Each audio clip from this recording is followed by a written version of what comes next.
Chaque jour, Charles et Carole vous présentent la leçon de l'école du sabbat.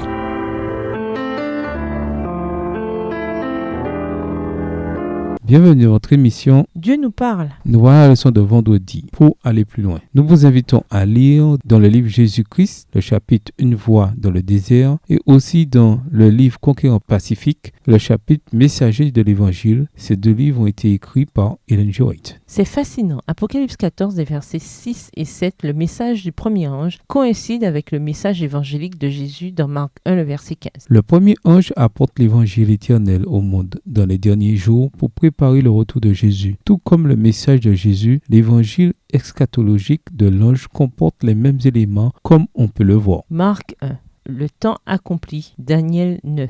Catégorie prophétie temporelle. Dans Apocalypse 14, heure du jugement. Daniel 7 et 8. Marc 1, royaume proche. Catégorie promesse de l'alliance. Dans le chapitre 14 du livre de l'Apocalypse, évangile éternel. Marc 1, repentez-vous, croyez. Catégorie appel au discipulat. Dans le chapitre 14 de l'Apocalypse, craignez, glorifiez, adorez Dieu. Le message du premier ange annonce le début du jugement investigatif prédit dans la prophétie des 2300 jours de Daniel 8, verset 14, et qui a commencé en 1844. Le jugement amène le royaume de Dieu à son peuple persécuté, Daniel 7, verset 22. L'appel du premier ange à craindre, glorifier et adorer Dieu est l'appel au discipulat, publié dans le monde dans les derniers jours, tandis que les bêtes d'Apocalypse 13 présentent un faux Dieu à craindre, à glorifier et à adorer. Le message de Jésus dans Marc 1, au commencement de la proclamation de l'Évangile, est intimement lié aux prophéties de Daniel. De même, au terme de l'histoire de la terre, le message du premier ange est lié à Daniel. Question pour discuter. Comparez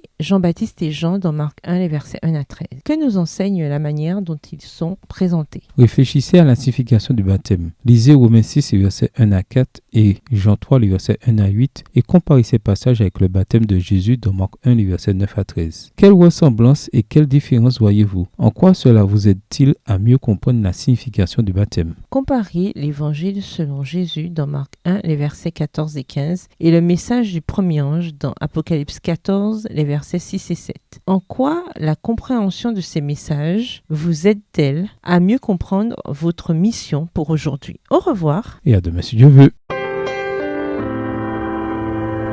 Dieu nous parle. Chaque jour, Charles et Carole vous présentent la leçon de l'école du sabbat.